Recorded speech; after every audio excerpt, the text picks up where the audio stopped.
everyone, welcome to Driven Mad. Now in today's video I'm going to be discussing my L200 and all the problems I've had with it with overheating, as a couple of you have commented that you've got the same problem, and actually someone locally wanted to come up and bring his L200 to us, and I'm no professional and this has taken me 2.5 years to diagnose the problem with the overheating, so it's just been an absolute nightmare. And I'm going to run through today exactly what I've done and what the problem was, because it was actually something really unexpected. So if you come a bit closer, I'll show you what I've done. So on the L200, a lot of you may or may not know that I changed the radiator. That was a video you can see here, nice new rad. Changed the intercooler. I did that one off camera, that was an emergency. I thought that might help, but it didn't because it's for the turbo. I've had a turbo rebuild. I've put a new gauge in so I can monitor the temperature myself in degrees, because the car doesn't show you degrees.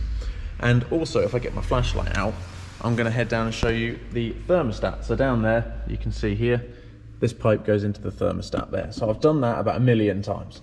So the overheating problem has always been this car's massive fault.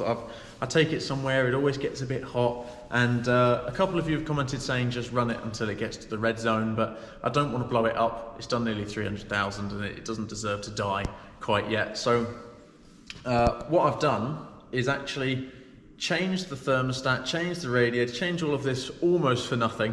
The amount of coolant flushes I've done turns out that it did show me exactly what the problem is, and the reason is, which was completely unexpected, was my alternator. For all things, it was the alternator. Now, the reason I found that out was because the coolant flushes, when you take the thermostat out, it leaks coolant all over the alternator, and the alternator, I'm guessing after 20 changes of coolant, which I have done, it's just killed the alternator. And maybe the alternator was faulty beforehand, but maybe not. And it sent my new gauge and my old gauge into orbit, and they both went really high, saying it was overheating. So I panicked and I thought, what is going on? So I did another coolant flush. I didn't realize it was the alternator at this point. And then I took the car out, and it was nighttime. I spent all day looking for the problem. I went out at nighttime, turned my headlights on, and the headlights blew. And I thought that was really weird for the both of them to blow at the same time, because normally one bulb will pop, and they were fairly new bulbs. So I thought I'd check all the electrics. So I checked for fuses, there was nothing wrong. And then I actually tested the voltage on the battery, and it was putting in like 18 volts to the car, the alternator was. And yeah, that clearly isn't good for the car. And I got quite lucky, I think, that this is a simple electronic system and it didn't fry the ECU or anything like that. So I'm very happy and very grateful that it didn't kill the car. But long story short, to anyone who's watching, install a temperature sensor gauge so you can monitor the temperature yourself, because you know these cars, if you've got one, the gauge just shows you nothing or hot. So it's pretty pointless. It doesn't tell you in degrees, doesn't tell you anything about the temperature. So it's best to install one. Now, I didn't think I'd go into too much detail on how I installed this, because it is quite straightforward and there's lots of videos better than I could make on YouTube. I just thought I'd diagnose the problem and show you myself how I came up with the solution. I'll show you what the gauge looks like now. So inside the car, you can see, actually I did a boost gauge video. If you want to watch that, that'll be in the L200 playlist.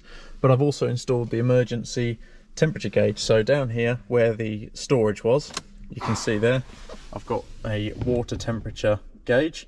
So the car's just come in and you can see that it is sitting at 40 degrees. Okay, so since installing the gauge, the car's running between 80 and 90 degrees.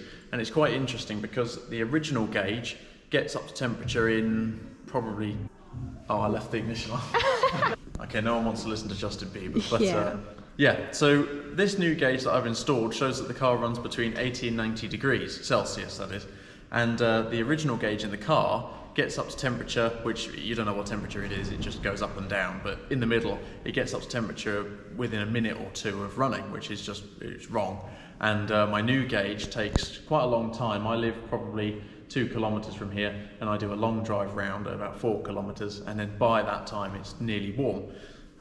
So the new gauge is telling me a lot more information. It's telling me what temperature it is and how quick it is getting hot, which is nice to know, but also it's telling me if it overheats. And the original gauge clearly is wrong. And one massive thing that was confusing to me was, how can my car overheat if it's my alternator? Like, how does that even work? I don't exactly know, but all I can tell you is it was putting in too many volts, therefore both of my gauges for some reason were going right up. So if I turned the ignition on and just ran it off of 12 volts and didn't have the engine running, both gauges would sit perfectly at temperature. But if I started the car, the gauges would instantly start climbing and go up. And I'm guessing that's something to do with the voltage going through the sensors. So I have no idea. If anyone knows, comment down below so I can learn a thing or two, because I actually was so confused when I found out it was my alternator. So who knows? Now, another common problem on these L200s is the water pump. Now, I've had this water pump replaced, and I had that done by our good friend Marcio. He's a mobile mechanic, comes around and helps me when I'm really stuck. And also he came around and helped me with the alternator. But just check out for the water pumps, of course, because they seem to be a common problem. But the L200 overheating problem seems to be solved at this moment in time. Hopefully I don't jinx it. I need to touch some wood because I need to be lucky. But yeah, that is it. I thought I'd put this video out there and just explain the things I've done. This radiator is fantastic. I think this one has definitely helped the cooling of the car. Even if it wasn't overheating at all, it definitely does help. This radiator is actually rated to 1.1 bar pressure. So this radiator's risen the pressure of the cooling system by 0.2 of a bar. I think the original was 0.9 bar pressure, this one's 1.1. So if you can see the coolant mess on the engine the other day, I changed one of the pipes for an AliExpress hose and it actually blew up with my girlfriend and mum in the car, and we'd just been to the garden centre and it exploded coolant everywhere. So if you're going to change to this radiator, make sure you check all your connections, make sure you've got good quality pipes.